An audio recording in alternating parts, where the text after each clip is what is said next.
Pardon my voice, but I have to pass this message. So, my late mother, when I was very much younger, she told me a story of how important it was to be a virgin as a female, as at the time, as at their own time, okay? So she said then, on your wedding night, as the lady, everyone will be outside, both your husband's family, the neighborhood, the neighbors, the wife's family, everyone, friends and loved ones, they will be outside on your wedding night, waiting for the news, the good news, which is after your husband had met you that night, they call it Ibale, which means your husband met you untouched. That means your husband met you intact. You have not been disflowered. You know what that means. So, but the only way people will know is that your husband will come outside after you guys have met each other. Will come outside and show everyone the redness of the white clothes that have been kept in the bed, because they expect some spill. You know what that means? So they expect it to get stained because you are intact, you are a virgin. So according to my mom, she said back then, when civilization started coming in, those ladies who happened to be one way or the other not a virgin at the night of their wedding, they ended up putting blood tonic on the white clothes. And the reason their husband will allow that is because the shame that happens when the wife is not a virgin is not only for the wife, it also affects the husband and his family. So sometimes when they go in and no show, of course, maybe the lady has been virgin somehow and could not disclose because she doesn't want to be disgraced, the husband will have to play along. But afterwards, the husband will later punish this lady because, he had to agree to that fake news or fake joy. But at the end of the day, he will be outbroken because the wife is not, he didn't meet the wife intact. So that will now expose the man to, cheating on the woman and not respecting her, not showing her the love she deserves. And later, probably, later the marriage will crash somehow.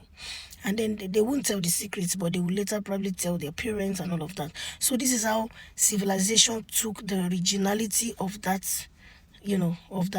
scenario, and then made it, he changed it to something else. And then afterwards, after they managed that situation and, the secrets started coming out, many other things happening, then later on, it was no longer a big deal. The lady may be disvirgined, and then they will still get married.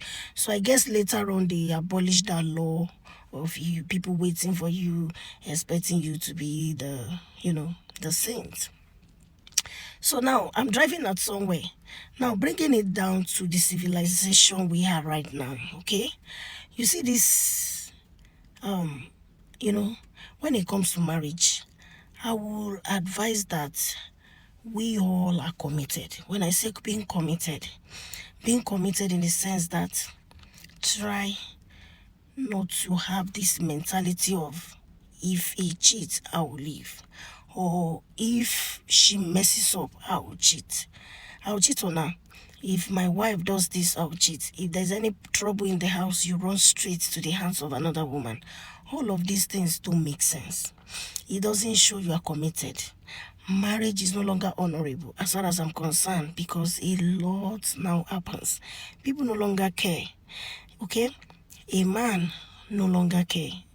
They believe they have to cheat. Now, women are beginning to cheat as well. Okay? That is my message. This issue of thinking that a woman cannot cheat or is an abomination for women to cheat, civilization is beginning to erase it.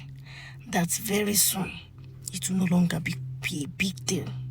So I am just trying to pass this message. We all need to be committed. Otherwise, the way things are going now, talking about other stuff, like some people trying to be who they are not. Female trying to change to male, male trying to change to women, all of these things will soon make things go worse. So let's mind this message we keep passing on to the younger ones. It doesn't make sense. Making the younger ones believe that men are polygamous in nature and they can do whatever. Very soon, it will go, how will I put it?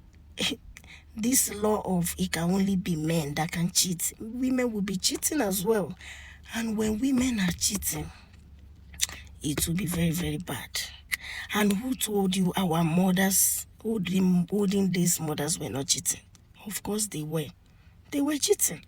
The only thing that made it to be secured and not exposed is because there was no DNA as at the time. Now there is DNA. So women are now being exposed. The cheating women are being exposed because somehow, some of them have transferred the children to their husband when it's actually for their boyfriends. Now, this is getting way more rampant. Let's all train these children and let them know the right thing. Nobody has a right to cheat. Cheating is not for nobody. It's not for the man. It's not the right of a man to cheat. Neither is it the right of a woman to cheat. When women start cheating, the world will crash. You know why? Because they will keep giving wrong. You know what I mean? They will bring you what is not yours. That's what I mean. If we have to destroy this generation, let's remember what we sow, we will reap. It's coming back because these children are another generation for next years. Okay? By the time our generations are gone, what happens to the next coming generations?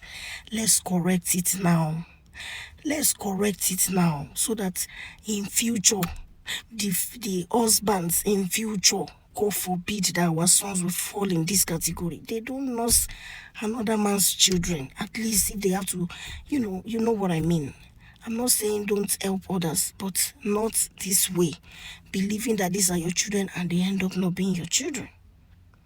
Let's correct a lot of things. A lot of things need correction, people. Let's try and imbibe a better things into them. I don't know if I communicate well, but this is very, very important. Thank you for listening. We are the glorious generation, family.